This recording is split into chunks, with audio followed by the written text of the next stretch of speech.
In this video, we'll show you our top 10 places to see in Normandy. We'll take you from east to west.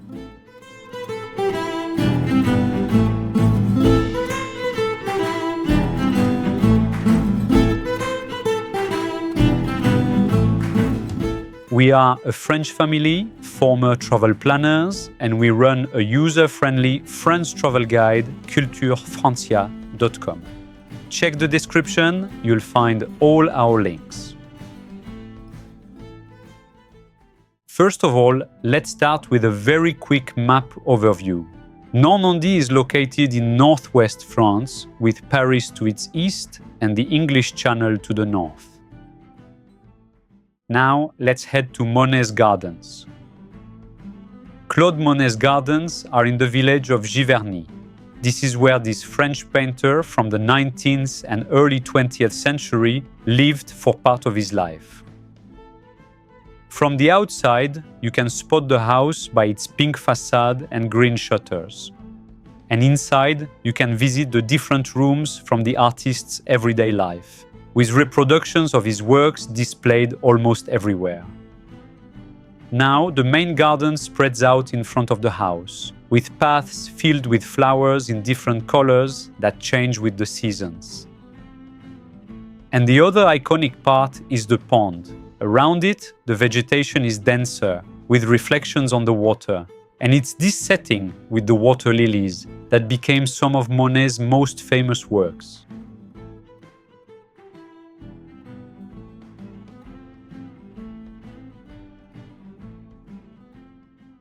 Now, let's head to Rouen.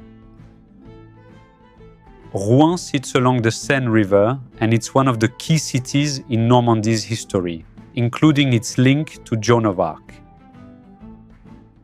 The city has an old center shaped by its half-timbered houses and its medieval feel.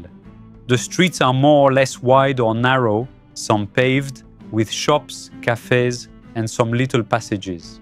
And its squares mix terraces and old houses around lively open spaces. Among the iconic spots, there is the big old astronomical clock with its golden dial. And there is the impressive cathedral with its huge facade, its carved details, and its massive towers. And inside, the atmosphere is just as stunning and impressive.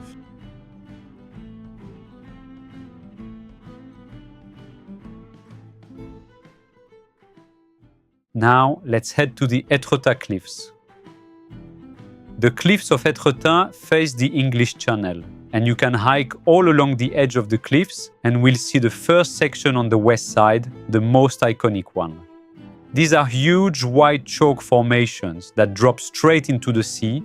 The landscape shifts between natural arches, steep cliffs, and the sea on the horizon.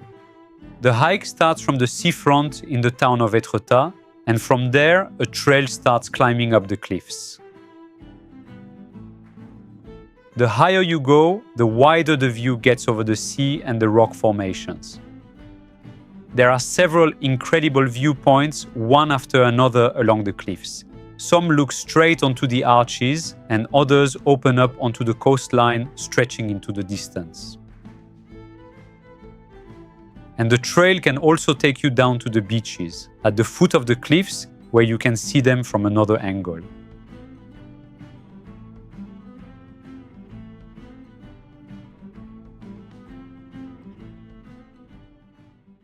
Now let's head to Honfleur. Honfleur is a port town, sitting right by the Seine River estuary. The harbour is the heart of the town, with boats tied up along the water, and the dock area surrounded by traditional houses with colourful facades. You can walk along the quays, where you'll find bar and restaurant terraces lined up all around, which add a lot to the lively feel of the harbour. And behind the harbour, there is the small historic centre, with its more or less narrow paved streets, with shops and very typical wood or stone houses. And Honfleur is also known for its church, because it's the biggest wooden church in France.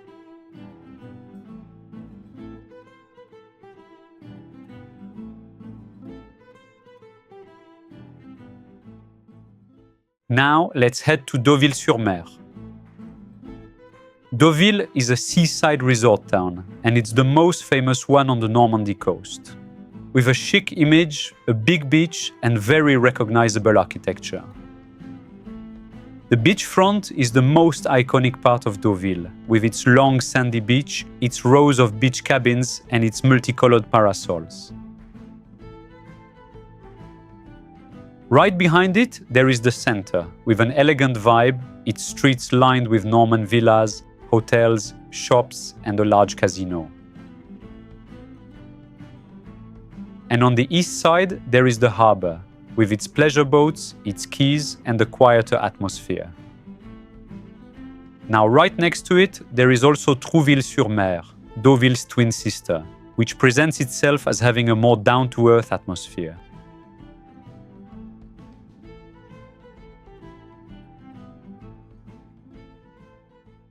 Now, let's head to Bayeux. Bayeux is a small town known for its historic charm and also for being close to the D-Day sites. Its center was not destroyed during World War II, so it has kept its historic character. And there is also a small canal running across it, which adds an extra picturesque feel. Now, the most impressive monument in Bayeux is its cathedral, which clearly dominates the town, with its Gothic architecture and detailed facade. And inside, there is a high vaulted ceiling, and that typical feeling you get in great Gothic cathedrals. And Bayeux is also famous for its medieval tapestry, which tells the story of the Norman conquest of England. But the museum that hosts it is closed until the end of 2027.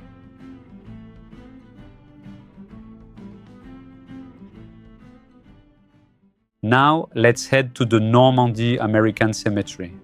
The cemetery is located in Colleville-sur-Mer, just above Omaha Beach. It's one of the most important places linked to the Normandy landings in June 1944. The cemetery is very well maintained, with wide lawns and rows of white crosses, in a solemn and very impressive atmosphere. If you are interested in World War II history, this place is definitely a must-see. And even if you are not a history buff, the place is worth visiting for the feeling it gives off. And to get more context, there are also large engraved maps that explain the military operations.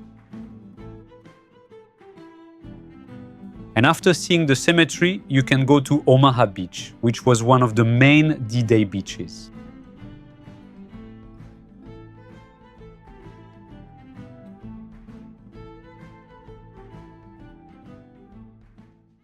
Now, let's head to Barfleur.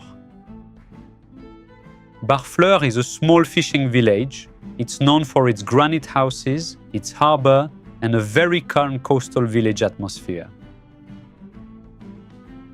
It's a simple, charming place where you can easily explore everything on foot. The harbor is the heart of Barfleur, with boats lined up along the quays, an activity that still mixes local fishing and pleasure boating. Around it, the grey stone facades give the village its very Norman style. In the streets, you'll find low granite houses, small passages, and the village church. Now, a few kilometers north, there is the Gatteville Lighthouse, one of the tallest in France, and it's open to visitors, so you can go all the way up to the top.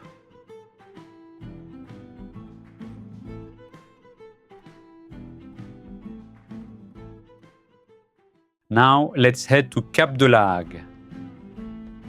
Cap de la Hague is at the northwestern tip of the peninsula called Cotentin, and there is a hiking trail that follows the coast for several kilometers. It's a wide landscape dominated by green open spaces, cliffs, and waves. The whole place gives you this end-of-the-world feeling with a raw, natural setting. The trail follows the cliffs and crosses varied landscapes. You move between the slopes, with the wind around you and an almost constant open view. Some sections are narrower, others are wider, and all along the walk, the amazing viewpoints gradually change.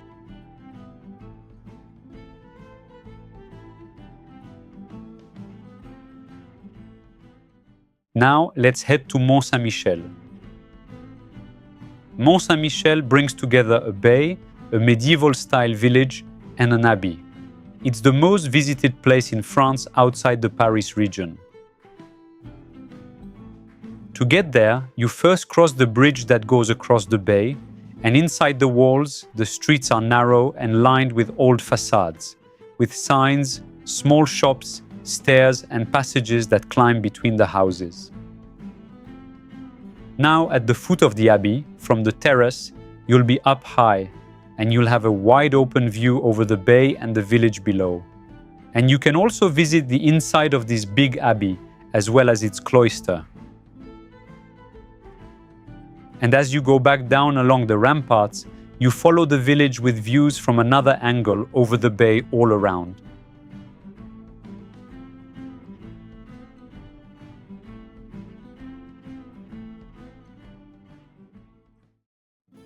Now, for more places to see in France, check out our website culturefrancia.com.